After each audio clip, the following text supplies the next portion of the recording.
Praise Lord. ദൈവനാമത്തിൻ്റെ മഹത്വം ഉണ്ടാകട്ടെ. എന്നെ കേൾക്കുന്ന എല്ലാ പ്രിയപ്പെട്ടവർക്കും കർത്താവായ യേശു ക്രിസ്തുവിൻ്റെ നാമത്തിൽ ഞാൻ എൻ്റെ സ്നേഹവന്ദനങ്ങൾ അറിയിക്കുന്നു. ഇന്നൽപ്പം നേരത്തെ ചിന്തിക്കായിട്ട് യെശയ്യാവ് 62 6 7 വാക്യങ്ങൾ. യെരൂശലേമേ, ഞാൻ നിൻ്റെ മതിലിന്മേൽ കാവൽക്കാരെ ആക്കിയിരിക്കുന്നു. അവർ രാവോ പകലോ ഒരിക്കലും മിണ്ടാതെ ഇരിക്കുകയില്ല. യഹോവയെ ഓർമ്മിപ്പിക്കുന്നവരെ നിങ്ങൾ സ്വസ്ഥമായിരിക്കരുത്. അവൻ യെരൂശലേമിനെ യഥാസ്ഥാനപ്പെടുത്തുകയുള്ളൂ, ഭൂമിയിൽ അതിനെ പ്രശംസാ വിഷയമാക്കുകയുള്ളൂ. അവന് സ്വസ്ഥത കൊടുക്കുകയും അരുത്. Praise God. യെശയ്യാവ് 62 ഈ 2 വാക്യത്തിന് ഒരു ട്രാൻസ്ലേഷൻ പറയുന്നത്, നമ്മൾ നമ്മുടെ പ്രോമിസസ് ദൈവത്തെ ഓർമ്മിപ്പിക്കണം. എന്നിട്ട് യെരൂശലേമിനെ യഥാസ്ഥാനപ്പെടുത്തുന്നവരെ അവനെ സ്വസ്ഥമായിട്ട് ഇരുത്തരുത്.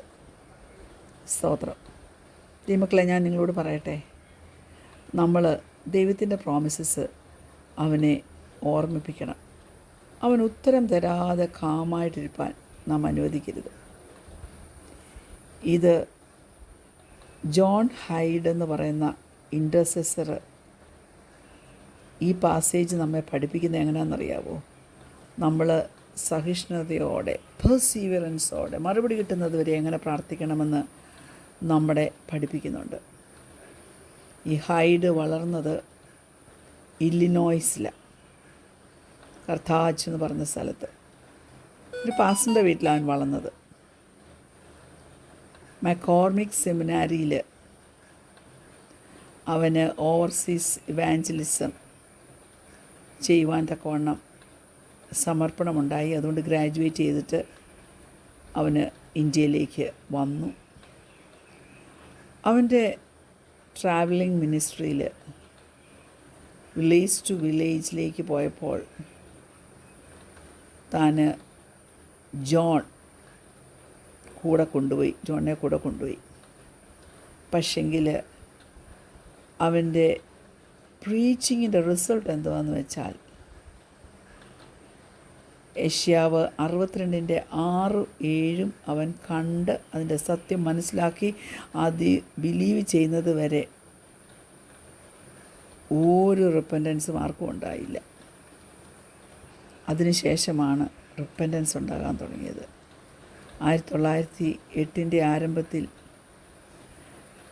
കർത്താവിന് വേണ്ടി ഒരു ദിവസം ഒരാത്മാവിനെയെങ്കിലും നേടണമെന്ന് താൻ ആഗ്രഹിച്ചു. ഡിസംബർ 31 400-ൽ കൂടുതൽ പേര് യേശു കർത്താവിനെ അറിയുവാൻ തക്കവണ്ണം തൻ്റെ പ്രവർത്തനം മൂലം ഇടയായി. പിറ്റേ ദിവസം 2 ആത്മാക്കളെ ഒരു ദിവസം നേടണമെന്ന് തനിക്കൊരു തോന്നലുണ്ടായി. അവൻ്റെ ആ പ്രാർത്ഥനയും ദൈവം സാധിപ്പിച്ചു. അതിൻ്റെ അടുത്ത വർഷം 4 ആത്മാക്കളെ നേടണമെന്ന് അവൻ ആഗ്രഹിച്ചു. ഹല്ലേലൂയ.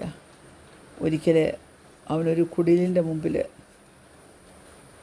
അല്പം വെള്ളമെങ്കിലും കുടിക്കാമെന്നോർത്ത് അവിടെ ഒന്ന് നിർത്തിയപ്പോൾ താൻ മനസ്സിൽ പറഞ്ഞു, കർത്താവേ, എനിക്കിവിടെ 10 ആത്മാക്കളെ തരണം.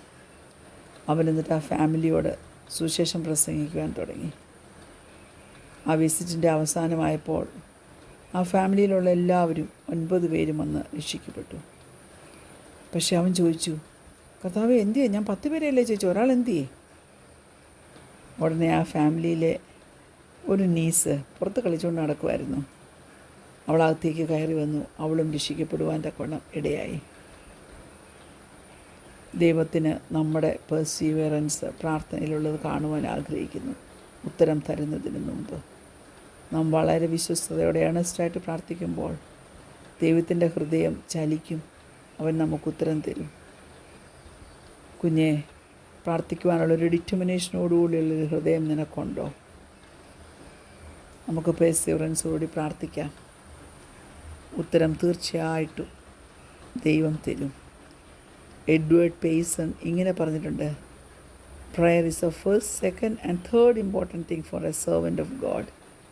Pray, my brother, pray, pray, pray.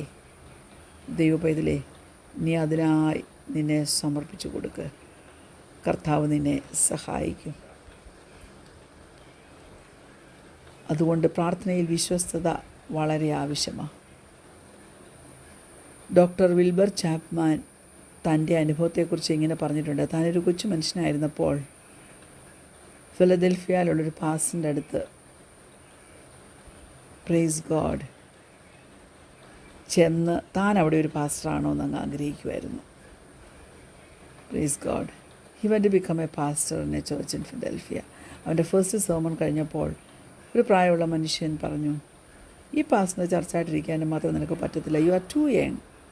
പക്ഷെ നീ ഗോസ്പൽ പറയുന്നുണ്ടല്ലോ നല്ലതായിട്ട്, അതുകൊണ്ട് എനിക്ക് കഴിയുന്നത്ര ഞാൻ നിന്നെ സഹായിക്കാമെന്ന് പറഞ്ഞു. ഡോക്ടർ ചാപ്മാന് മനസ്സിലായി ഇതൊരു ട്രാപ്പാണ്. പക്ഷെ ആ മനുഷ്യൻ പറഞ്ഞു, ഞാൻ പ്രാർത്ഥിക്കാം നിനക്ക് വേണ്ടി, നിനക്ക് ഹോളി സ്പിരിറ്റിൻ്റെ ശക്തി കിട്ടാൻ. അപ്പോൾ വേറെ 2 മനുഷ്യരുടെ വന്ന് ജോയിൻ ചെയ്ത് അവരൊരുമിച്ച് ചാപ്മാന് വേണ്ടി പ്രാർത്ഥിച്ചു.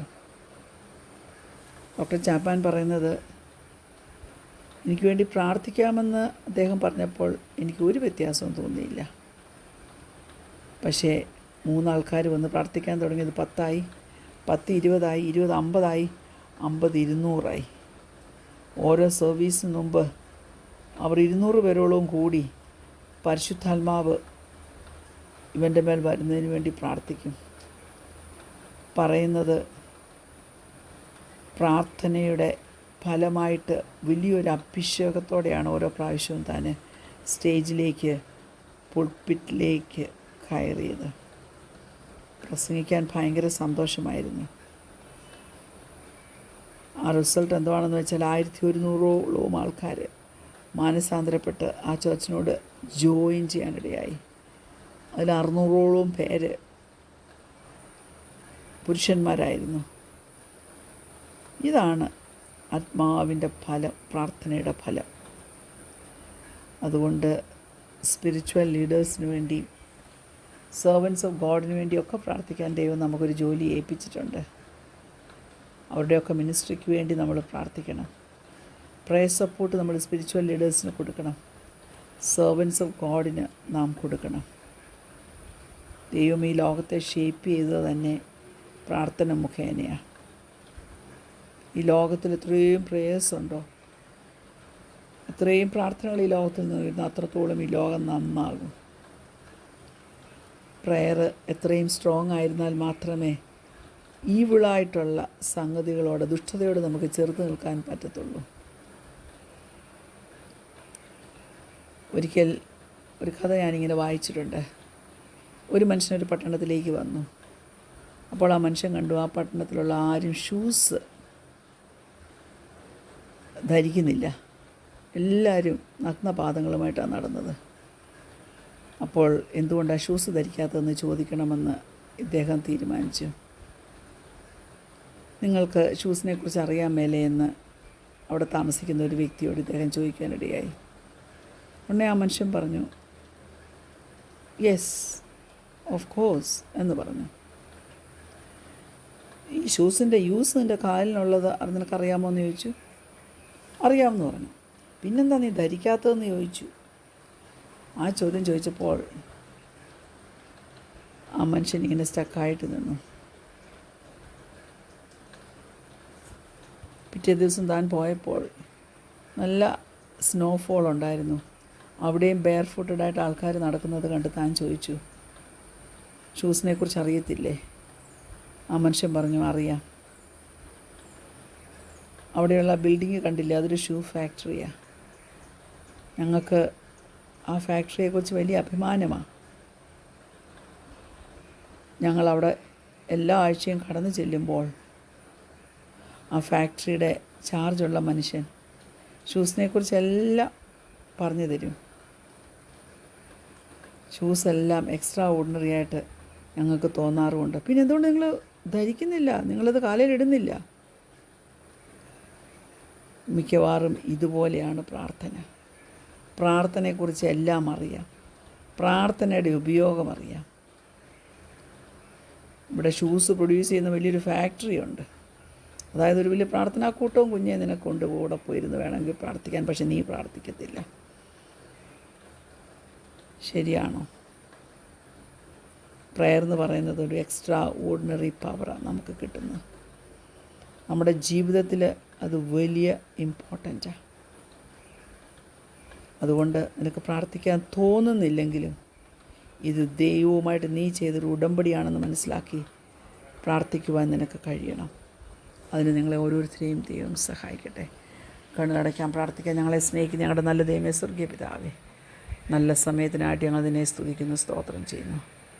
പ്രാർത്ഥനയെക്കുറിച്ച് എല്ലാം അറിയാം, പക്ഷെങ്കിൽ പ്രാർത്ഥിക്കാതെ ഇരിക്കുന്നത് ഞങ്ങളുടെ ജീവിതത്തിൽ തന്നെ നഷ്ടം കൊണ്ടുവരുമെന്ന് മനസ്സിലാക്കി ഞങ്ങളെ നീ പ്രാർത്ഥനയിൽ ഉദ്യമിപ്പിച്ച് ഉണർത്തി സഹായിക്കണം. യേശു കർത്താവിൻ്റെ നാമത്തിൽ തന്നെ ആമേൻ. Praise Lord. God bless you all.